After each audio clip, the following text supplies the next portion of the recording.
السلام عليكم، معاكم كيرت او كارات بوت سيستم من سمو انت. سمو انت شركة قديمة وكبيرة، ولكن على المدار الفترة اللي فاتت ما كانش ليا تجارب كتير او تعاملات معاهم، فبعتولي كيرت او كارات كبوت سيستم عشان اجربه واقول لكم رأيي فيه. الحقيقة انا ما كنتش متخيل ان الشركة دي في البوت سيستم هتكون بالقوة دي. عشان ما نضيعش وقت، يلا بينا نتعرف على الجهاز وعلى العلبة وعلى محتوياتها، وهرجع لكم تاني وهقول لكم الدنيا فيها ايه. ولكن وكالعادة خلوني افكركم ان الشانل دي عن الفيبنج كبديل للتدخين، فلو انت اصلا مش مدخن يشرفني مرورك من باب العلم بالشيء، ويا ريت بلاش تجرب. اما لو انت مدخن فاحب افكرك برضو ان اغلب الليكويد اللي مستخدم في اجهزة الفيب بيحتوي على مادة النيكوتين، وهي مادة بتؤدي الى التعود او الادمان، مع مراعاة السن الرسمي المسموح به للتدخين في بلدك.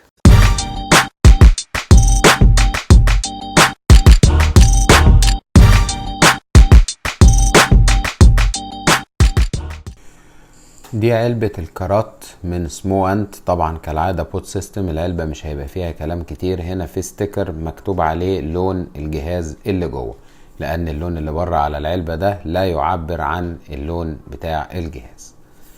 علبة من الجنب، علبة من ورا طبعا زي ما احنا شايفين. هنا في ستيكرز مكتوب عليها samples for test only، يعني عينات للتجربة.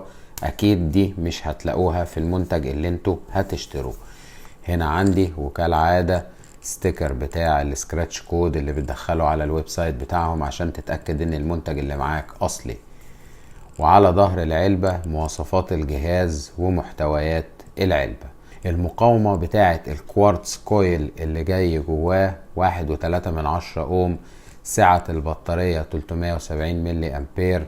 السعة بتاعة البود الواحد 2 ملي لتر من الليكويد. بيشحن بقدرة نص امبير، وده في حد ذاته بيطول مدة الشحن جدا. هنفتح العلبة، ودي بالظبط محتويات العلبة اللي هم قالوا لنا عليها. وده كتيب تعليمات التشغيل او اليوزر مانيوال، ما فيهوش رغي كتير، ولكن في شوية حاجات افضل ان انتوا تقروها. ده نفس الكلام اللي كان مكتوب على العلبة تقريبا، وبالاضافة الى شوية مميزات عن الشريحة اللي جوه، ان هي بتحمي من الشورت ومش عارف ايه. وهنا بيبين لنا لون الاضاءة بتاعة الليد اللي بره، وطريقة تعبيره عن مستوى شحن البطارية. وده تحذير مهم جدا يا جماعة، هبقى اعمل لكم عليه فيديو لوحده. ان هو بيقول لك لو مش هتستخدم الجهاز لفترة طويلة فرجاء شيل البود من على الجهاز. وده من الاسباب الاساسية ان انا الاقي واحد يقول لي انا سبت البود يوم ولا يومين، جيت استخدمه لقيت فيه سبيد باك او فيه ليكويد طالع في بقي. ده من الاسباب المهمة جدا. بقية الكتيب زي ما احنا شايفينه، وهنا قالوها وبمنتهى الوضوح والصراحة ان هم بيفضلوا او بينصحوك انك تستخدم ليكويد سولت نيكوتين. بنرفع الجهاز بنلاقي تحتيه كابل اليو اس بي. كابل الصراحة صغير جدا ومختصر، ولكن انا ليا تحفظ وحيد عليه، هو طريقة توصيله بالشاحن. يعني انا ما بحبش خالص السوكت اللي بالمنظر ده، وده لسبب بسيط. هو عشان عشان تركبه في الشاحن لازم تكون مصحصح وعينك في وسط راسك. يعني مثلا عشان اركبه في الشاحن ده لازم اكون شايف هنا اطراف التلامس فين، وهنا اطراف التلامس فين، واركب الكابل بالمنظر ده. هو صداع بس هدك، يعني مطلوب انك تكون مركز. انما الاسهل كان ان هم ينزلوا لنا كابل عادي جدا. ده الجهاز، ونبدأ طالما ماسكين الكيبل نبدأ بسوكت الشحن بتاع الجهاز. مايكرو يو اس بي من ضمن المميزات، لاني انا ما بحبش خالص الاجهزة اللي بيكون ليها سوكت شحن من نوعية خاصة. الكابل بيركب بمنتهى السهولة والثبات، وبيتفك بمنتهى السهولة، مفيش مشكلة. عندي من تحت هنا الفتحتين دول عشان لو انت حابب تركب فيه اي علقة من اي نوع تقدر انك تركبها من خلال الفتحتين دول. وده شكل الجهاز. كلمة كارات يعني زي الجوهرة او الالماظ، وده طبعا مستوحى من التقسيمة نفسها او التفصيلة بتاعة الجهاز. كده انا شلت البود، وطبعا حاطين ستيكر محترم جدا بيقول انك تشيل الستيكر ده قبل ما تستخدم البود، لان ده بيعزل اطراف التوصيل المعدنية اللي بتدي الكهرباء من البود، من الجهاز انا اسف، للبود. طبعا بشيل الاستيكر عادي، بلاقي هنا اطراف التوصيل المطلية اللي هي الجولد بليتد دي، وعندي هنا قطعتين مغناطيس هما اللي بيمسكوا البود ده في الجهاز. من جوه من هنا زي ما احنا شايفين عندي القطعتين اللي بيلمسوا هنا او اللي بيغذوهم بالكهرباء، وعندي الفتحة الصغيرة اللي تحت دي هي اللي بيجيلي منها الهواء، وقطعتين المغناطيس اللي بيقابلوا القطعتين دول عشان خاطر الكلام يركب في مكانه. طبعا انا لا انصح تماما بان احنا طالما شلنا الاستيكر ده، لا انصح تماما ان احنا نركب البود على الجهاز، لانه ممكن ياخد بف او يسخن الكويل اللي جوه على الفاضي، وطبعا دي في حد ذاتها هتبوظ الكويل. الفينيشنج بتاع البود انا شايف ان هو مخدوم جدا، خامات نظيفة، مش اي كلام ولا بلاستيك عكك ولا الكلام ده كله. وعلى السريع كده ده شكل العلبة اللي بيجي فيها البود. البود بيجي بود واحد في علبة واحدة بالمنظر ده. نفتح العلبة، والحقيقة يعني الموضوع في منتهى الشياكة، ان انت تجيب بود محطوط في كيس بالمنظر ده، حقيقي حاجة في منتهى الشياكة. هنعبي البود عادي جدا، انت بترفع الرابر ده بايدك من هنا، ولكن انا ليا تحفظ على النقطة دي، ان هو علة شوية ان انت ترفع الرابر ده عشان تعبي البود. طبعا دي ميزة مش عيب، عشان خاطر هو بيأمن لك الاغلاق بتاع الفتحات دي عشان خاطر ما يعملش معاك ليكينج. تقدر انك تفتح فتحة واحدة تعبي منها مفيش مشكلة، وحجم فتحة التعبئة كبير بحيث انه هياخد النوزل بتاع الازازة بتاعك ويطلع الهواء من جنبه. ولكن انا طالما هم ادوني فتحتين، فالحقيقة انا بشكرهم، لان ده في حد ذاته اوبشن لطيف جدا بالنسبة لي، انك تعبي الليكويد من حتة والهواء يطلع معاك من حتة تانية، وتقدر بمنتهى السهولة انك تلف القطعة دي بالطريقة دي. هديله شوية ليكويد كوبانو سولت 50 نيكوتين، وده من الليكويدز المفضلة جدا عندي. تعالى يا عم الكوبانو، هنعبي البود.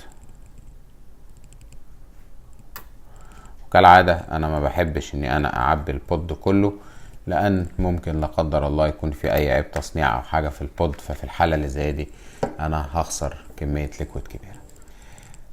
ده شكل البود، خد الليكويد.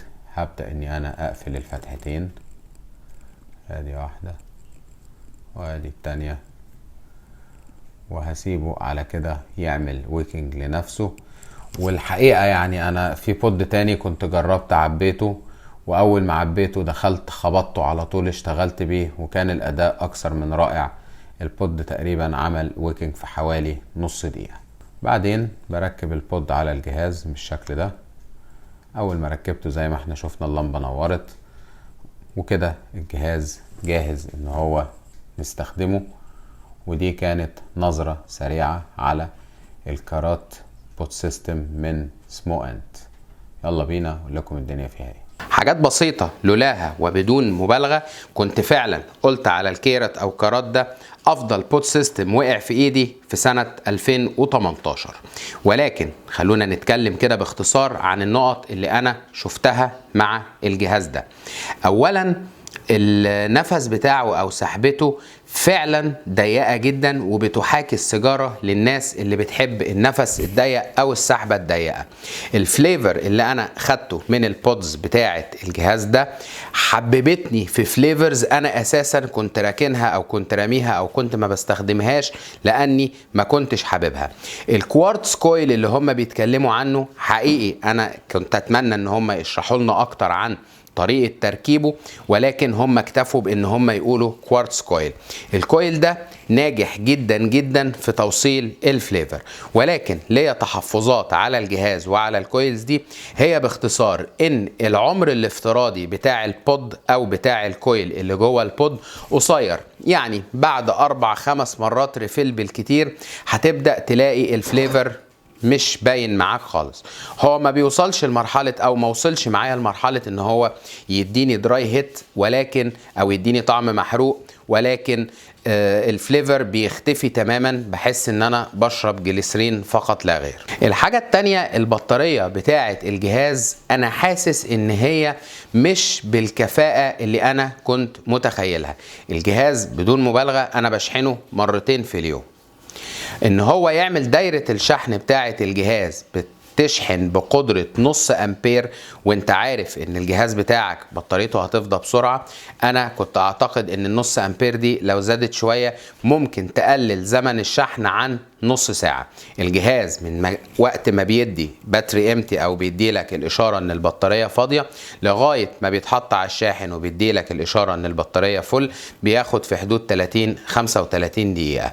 لو النص امبير دي كانت زادت شوية اعتقد زمن الشحن كان هيقل عن كده. او باختصار سموانت يا ريت تشوفوا بطارية افضل من كده تحطوها في الجهاز ده. غير كده انا بالنسبة لي ما عنديش اي تحفظ على شكل الجهاز او حجمه او مسكته حتى وهو مبطط وبالمنظر ده.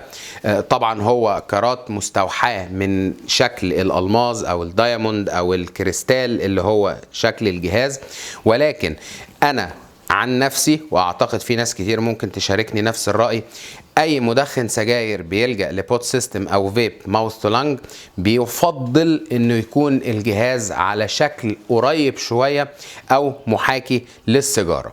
جايز ناس تحب شكله ومسكته، جايز ناس ما تحبهاش، ولكن الجدير بالذكر اللي انا لازم اقوله انه الماتيريال المصنع منها الجهاز ماتيريال نظيفة جدا محترمة جدا وراقية جدا. الجهاز حسب لونه بينزل بفينيشنج من الاتنين، يا اما لو انت بتتكلم في لون معدني زي الجان ميتال ده مثلا فبالتالي بيكون الجهاز نفسه بالكامل من بره من المعدن ومش مطلي ما عليهوش اي دهان او طلاء من اي نوع، وهي خامة محترمة ما اقدرش اني انا انكر.